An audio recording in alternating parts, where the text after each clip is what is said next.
لە کاتێکدا دۆخی ناوچەکە بە گۆڕانکاری گەورە و ئاڵۆزدا دەڕوات لە نێوخۆشدا پارتی و یەکێتی لە هەموو کات زیاتر لە پەکخستنی دامەزراوەکانی هەرێمی کوردستان بێباکترن. چاودێرێکی سیاسی دەڵێت هەڕەشەکان لە نێوخۆی هەرێم مەترسیدارترن بەراورد بەو گۆڕانکاریانەی بڕێون. پەکخستنی دامەزراوەکانیش گەورەترین هەڕەشەیە. کورد دەبێ ئامادە بێ لە کاتێکی ئاوادا کە ئالانگاری گەورە هەڕەشەی گەورە لە دەرەوە لەسەر میلەتەکەمان هەیە، هەڕەشە لە ناو خۆشمان هەیە.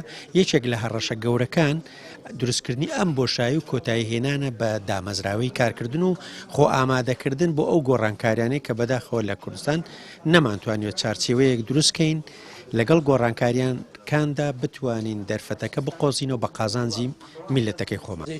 لای خۆیەوە شارزایەکی بواری هەڵبژاردنیش لەبارەی پەکخستنی دامەزراوەکانەوە دەڵێ ئەو دەستکەوتانەی کە بە دەستور بەدەستمان هێنابوو ئێستا بەهۆی پەکخستنی دامەزراوەکانەوە ڕۆژانە لە دەستیان دەدەین. دەستکەوتی گرنگ کارێم هەیبووە لە چوارچەوەی دەستوری عێراق کە توانێتی کۆمەڵک ماف بۆ نەتەوەکانی کوردستان بەدەست بێنێ بۆ کیانی کوردستان بەدەست بێنێ، ئێمە ڕۆژانە لە دەستی دەدەین. ینی ئەو پاشەکشێ ئەو ملبەملانەیە زەرەری گەورە لە ئەزمموی هەرێمی کوردستان و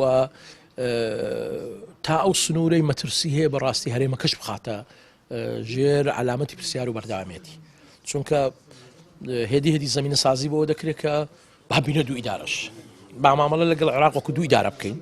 بەهۆی ململانەی پارتی و یەکێتی پەکخستنی دامەزراوەکان 1276 ڕۆژە هەرێمی کوردستان بێ پەرلەمانە.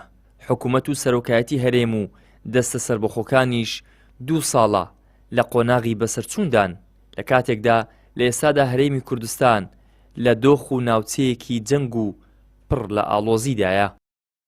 ئیدریس محەممەد، کەناڵی ئاسمانی پەیام، هەولێر.